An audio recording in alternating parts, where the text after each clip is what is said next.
je vais dire sur le caillou, excusez-moi l'expression, donc sur le galet avec des coquillages qui sont fossilisés. Et en fait le problème, moi je n'y connais strictement rien, mais j'avais été prêté ça à M. Fagneray qui est passionné de géologie. M. Fagneray est l'ancien ingénieur des eaux et forêts, et il était déçu simplement d'une chose, c'est qu'il ne savait pas dans quel sens la pierre a été découverte. Parce que, en fait, on est sur des millions d'années, l'air de rien. Et donc le bassin de Paris venait jusque Chigny.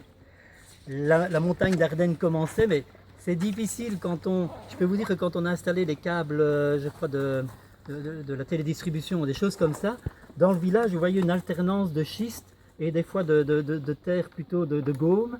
Et donc, il n'y a pas une frontière stricte. Pour vous donner l'exemple, donc chez Jacques, il y a ça, et les fiblaises. Donc en dessous du château d'eau, là où les fiblais sont construits, eh bien même M. Fagneray a fait revenir le géologue de Bruxelles parce qu'on est sur sol gaumet. C'est du schiste pourri, comme ils appellent ça, du schiste délité. Et donc là, on est sur sol ardennais, alors que les géologues mettaient l'Ardenne beaucoup plus par ici. Donc c'est très difficile, mais il faut imaginer l'Ardenne, enfin on était au départ, mais c'est une montagne de 6000 mètres.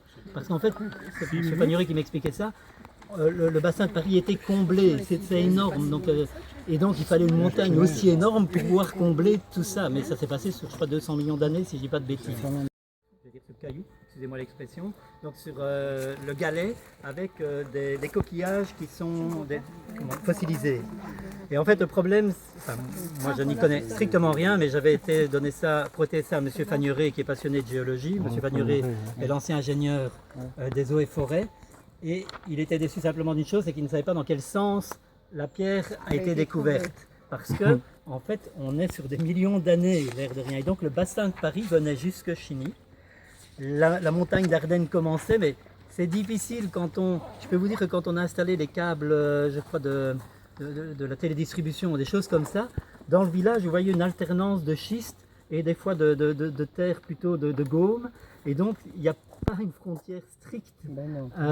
Pour vous donner l'exemple, donc chez Jacques, il y a ça, et les fiblaises. Donc en dessous du château d'eau, là où les fiblais sont construits, eh bien même M. Fagneray a fait revenir le géologue de Bruxelles parce qu'on est sur sol gaumet. C'est du schiste pourri, comme ils appellent ça, du schiste délité.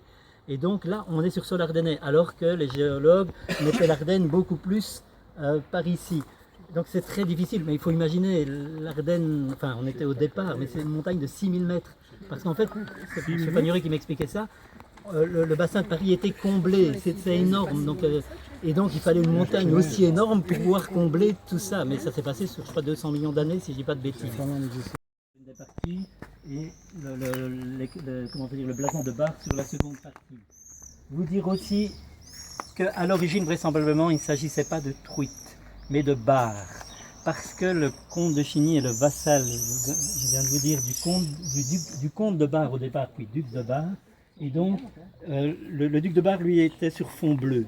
2 poissons dressés sur fond bleu. Le comte de Chigny et tous les gens qui sont en lien avec les comtes de Barre vont utiliser les poissons, mais avec des couleurs différentes ou des ajouts différents. Et donc, voilà, j'aime bien